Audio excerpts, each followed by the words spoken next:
Hi, so I've taken on the challenge from Ange about doing a one sheet wonder. Now I've been putting it off all day, but I have got to do it. I had a little look online at some other people that I know do that kind of thing quite often. And there's a lady in the UK called Ruth that I got a few tips from. So I'm going to start today with braying some colours onto the card first. Okay, now just get my chamois ready because it could be quite messy. So I'm doing it on basic beige, just because it's not so stark as white and it's not so yellow as very vanilla. Right, let's give it a go.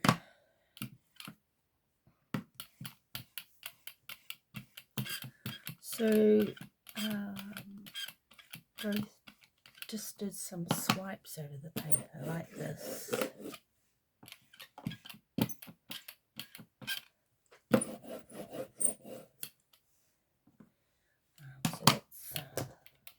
that's basic beige, and I'm also going to do some crumb cake. Just shut that ink pad before something drastic happens, and I'll do crumb cake now. I'm not sure that I quite like how it's got a bit of a line on it. Just going to dry the brayer. Hers looked a little bit different, so I'm not sure why mine's like that. So I'm just going to go like this and like that.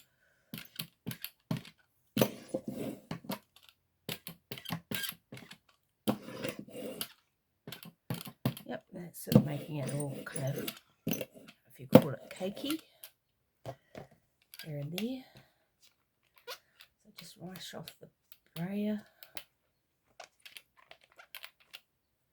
and put it away, and I will get into the next part of it. So I'm using some retired product today because I like them. So it's Notes of Nature's, one of my favourites, and Changing Leaves. So it's kind of a muted autumn tones, I guess you call it, that I'm using as well. So where did I start? I think I'm going to start with a large leaf pattern. So this is the largest one from the Changing Leaves one. And I'm going to use, what will I use? The Cajun Craze, I think. It's kind of autumny. Oops. Put a little bit of ink on the stamped acrylic block.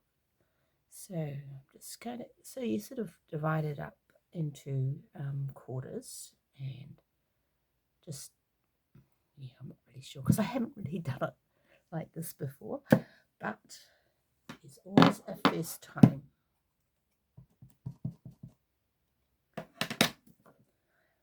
And when you've got such a big acrylic book, it's really hard not to get the ink on it, but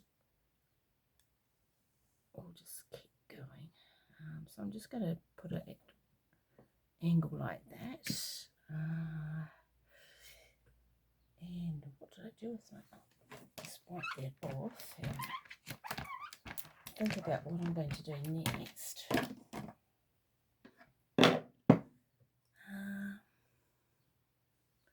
Oh, actually maybe I should do it in threes because that would make it, how would we call it, look a lot even.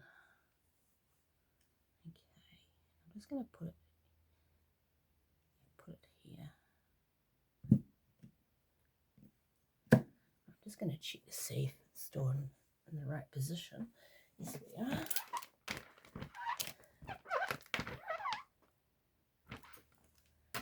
Squeaky. Okay, Okay, so what will I do now? I think I might work with one of the greens that I've got. So I've got Old Olive and Mossy Meadow, so they're kind of autumny tones. I'm going to use a smaller leaf. So I'm going to use this one for, I'm just going to stamp it off first just to see how it looks. Yeah, I'm just going to put it here and there.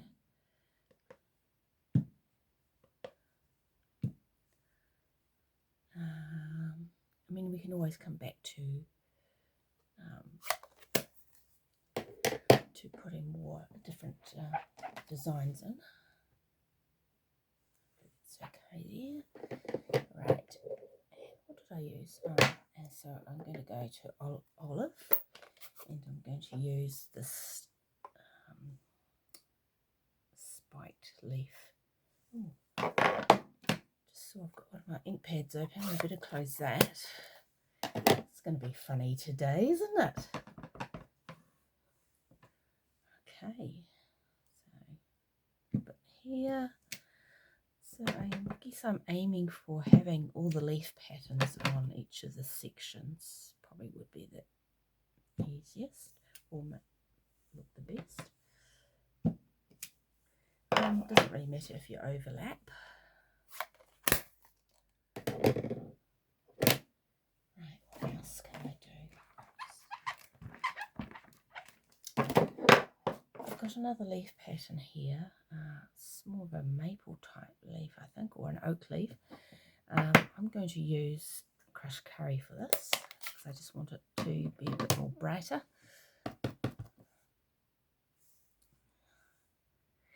So I'm sort of a little bit funny about stamping over things, and I'm not sure whether you get over that, but I guess once you've done it a few times, then you sort of get used to doing that. What next? I'm going to put that up there. So I'm going to get a pattern that has got a little bit of writing on it. So that's what it looks like.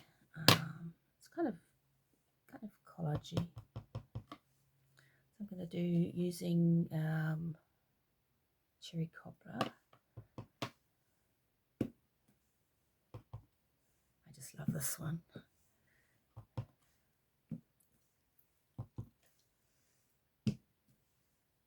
Oh, I'm just liking this now. Put this colour in there. So I've got a few filler patterns as well. So they're just dots and sort of checks and stuff like that. They can just fill things in a bit. Now I'm thinking I want to bring out a little bit of intensity in it. So I might do Melon Mambo with some of the filler patterns. There we go. So that's what it looks like there. It doesn't actually come out too dark. Oh, I'm actually quite liking this. And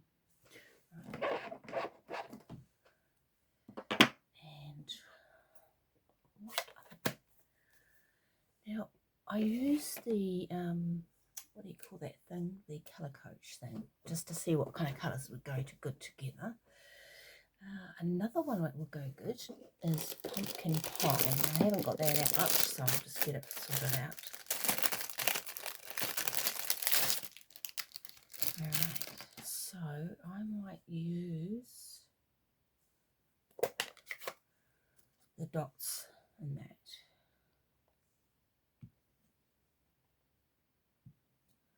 You can also sort of stamp off the edge.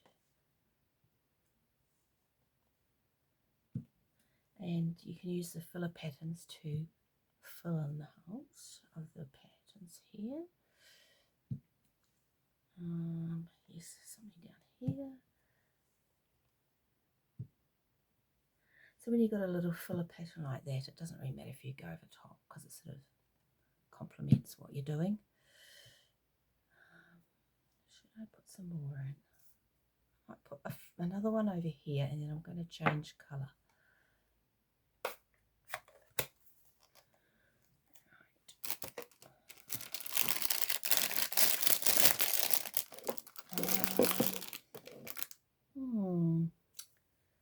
What shall I use? Now I'm just looking at Misty Moonlight, and I'm wondering if I should use that because it's kind of subtle. So clean that off first. I'm just going to use this little flower pattern. It'll go in there.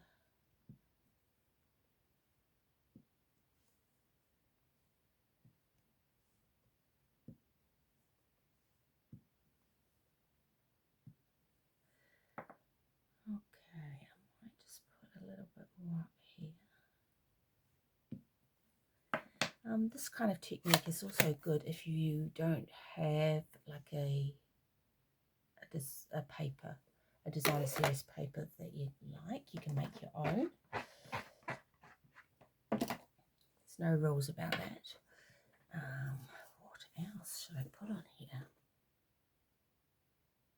Now I saw with Ruth's one, she actually used some blending brushes, so perhaps I will do that too. So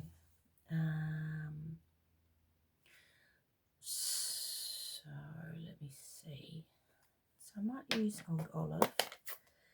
So remember, with the blending brushes, you just get the ink on your brush end and just scrape, I don't know what you call it, brush it off a little bit so it's not so intense. And you can just see a little bit of a pattern there. And not a pattern, a colour. Right, I'm going to do this one like that too. I'm just going to check to see if we're still in the picture.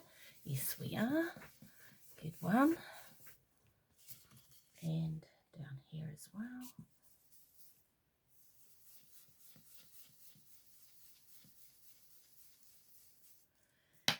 Okay, tricky. Oops, there's one more here. So I'm just thinking at the moment that what is it that I want to highlight on this?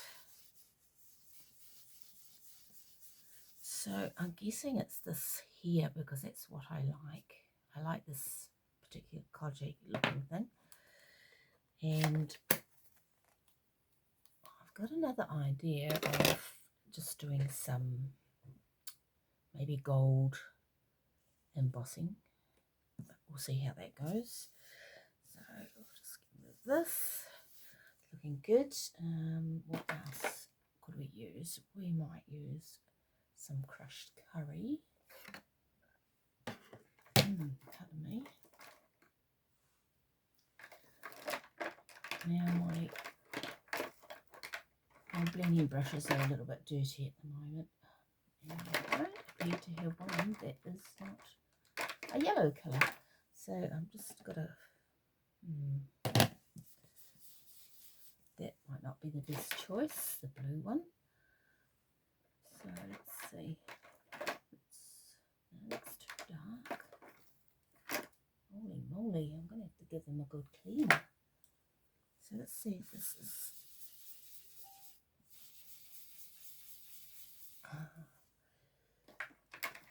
right, I might try this one because it looks like it's had yellow on it before. I'll just get rid of most of what I've had on there. And I'm just using crushed curry again. Get a lot of the excess off it. Well, that didn't come out very dark, did it?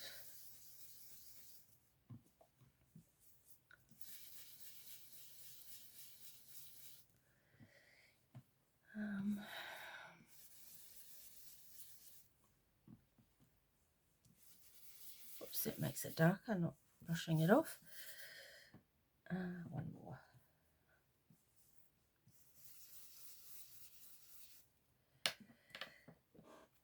Right, I'm just trying to think back what shade actually used.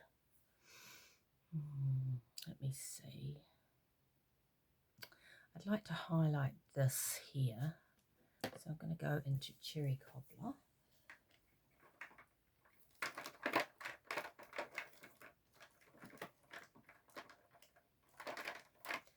So note to self is to make sure that you have blending brushes for different colours.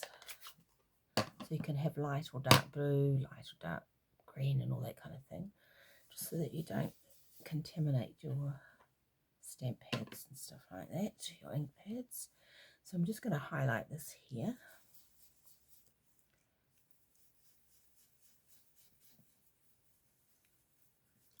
So just sort of makes it a little bit more subtle, or, you know, blends it in a bit more.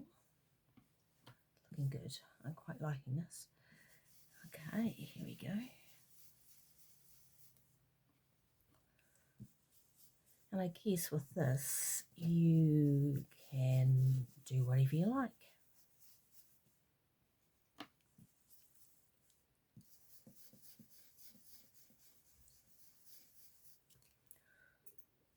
Okay.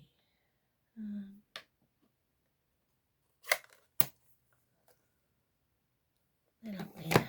Now I'm just thinking about the embossing. What would be the best thing to use for it?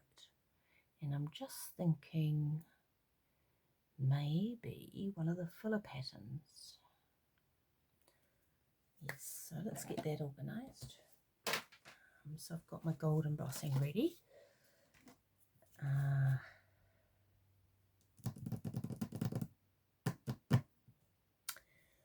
Yes, and my Versamark.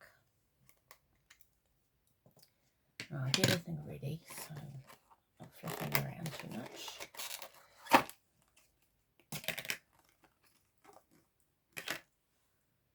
So, am I ready? Yes, I am.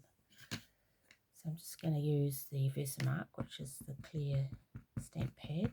It's a little bit juicier than the regular ink pads, and it enables the powder to stick a bit better.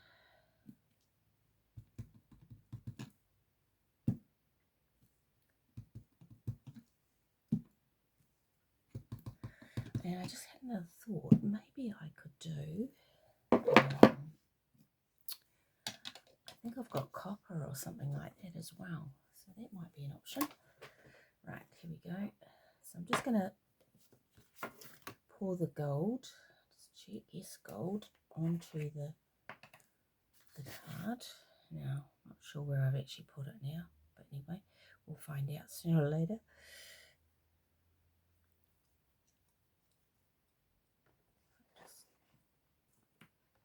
Just that off. Oh my gosh.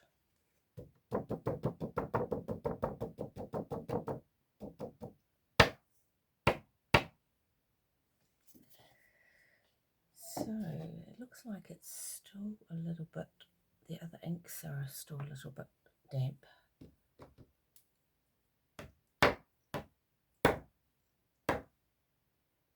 By the way, that will make it look different, won't it? Sorry, I'm just going to put it in over here to see if this is going to be interesting, isn't it?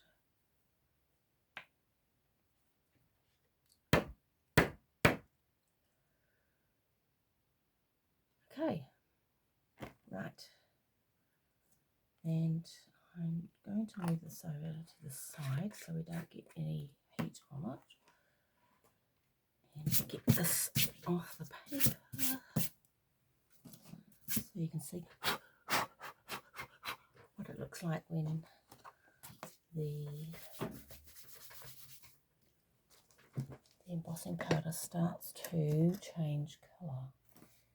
Now I'm I'm just going to get I'm not sure if I'm going to need my reverse pinches, but we'll see how it goes. I'm just going to heat up the tool first. Just going to give it one last wiggle. It's getting hot.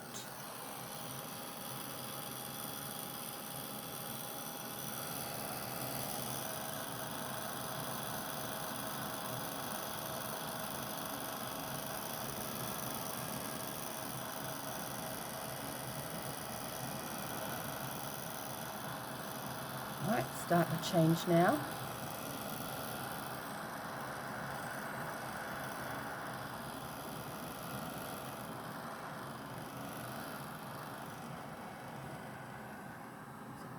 Is it going? There we go. Just go over here a little bit.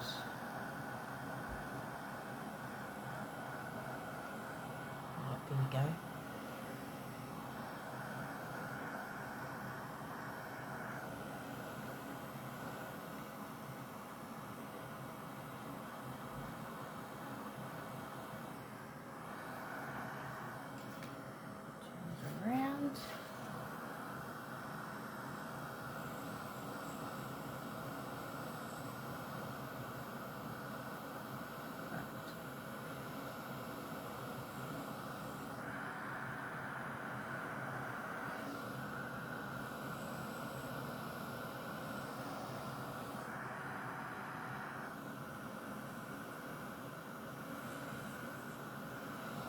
And I guess the important thing with this is knowing when to stop, because sometimes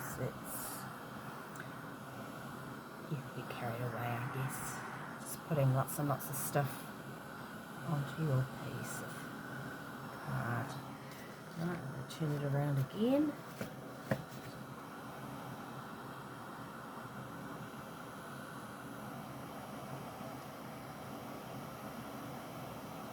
It sort of kind of made it a little bit of a speckly pattern here.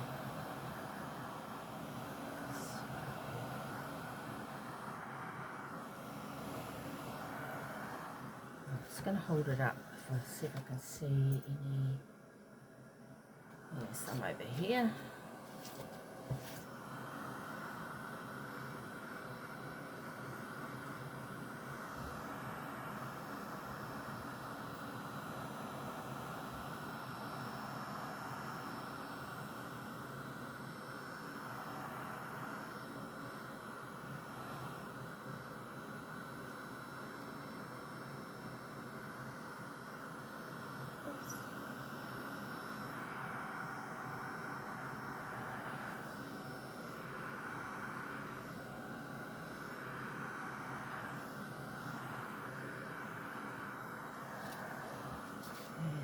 A little bit over here, I can see it just in there, it's a little bit darker.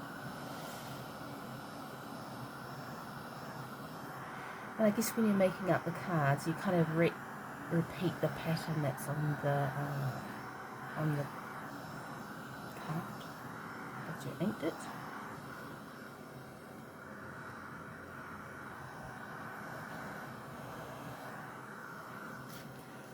I'm just going to have another look. Sure if there's any more. There's a little bit here, I think. Ouch. It's a bit hot.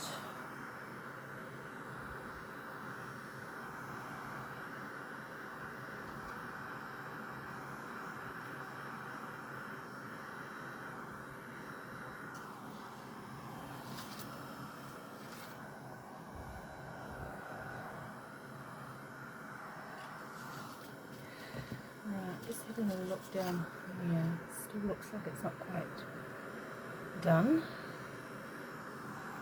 Okay, is it or isn't it?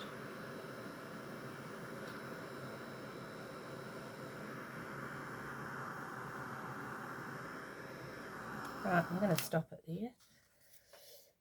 It's getting really hot. Okay, so this is what it looks like, and so then you cut it up into card sizes. So I'm going to, my usual card size is for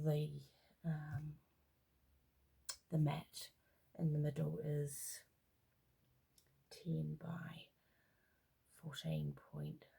So we move in lots of 5mm, but you can do it less. Oopsie, sorry. I'll just move that back. Here we go.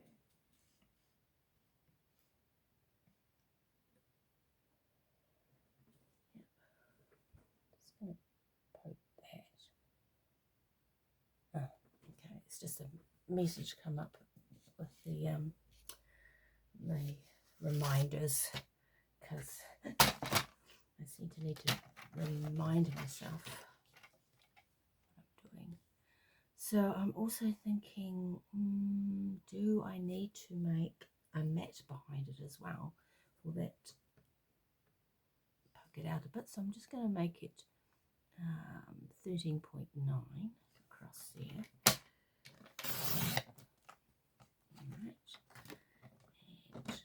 Do the other one like that too. So every part of the card, every part of this is a little bit different. So, you know, every card will be different that you make.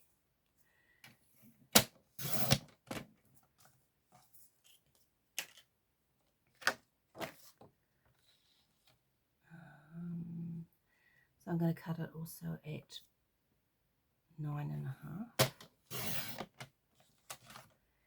I'm going to try and get one of these on each of the sections. I'm actually quite pleased with how it turned out. I thought it would be, you know, a little bit funny looking, but it seems to be okay. So I'm just cutting this all up, and I'm just thinking that I'll make the cards up and then I'll put the photos up as well, because it would be quite boring for you to wait around looking at this. Okay, so I'm just cutting it up like this, and then I'll probably end up putting part of the like the cutouts, the die cutting and stuff like that, just to finish it off, and maybe a little bit of bling and ribbon. So this is what it looks like. I am really pleased with that. Looks fantastic. Okay, so I'll just get on with doing the cards now, and I'll put them up after I've finished making them. Right. Okay, this is what One Sheet Wonder looks like. So it can be anything you really like. And I quite like the fact that you do the background colour first with the brayer. It's actually turned out quite well. Okay, and I'll see you on Wednesday for a snapshot. And I'm going to be trying to try and replicate the background to this. So I'm not sure how I'm going to do it, but I'm going to give it a go. Alrighty, so I'm signing off now. We'll catch you then. Bye.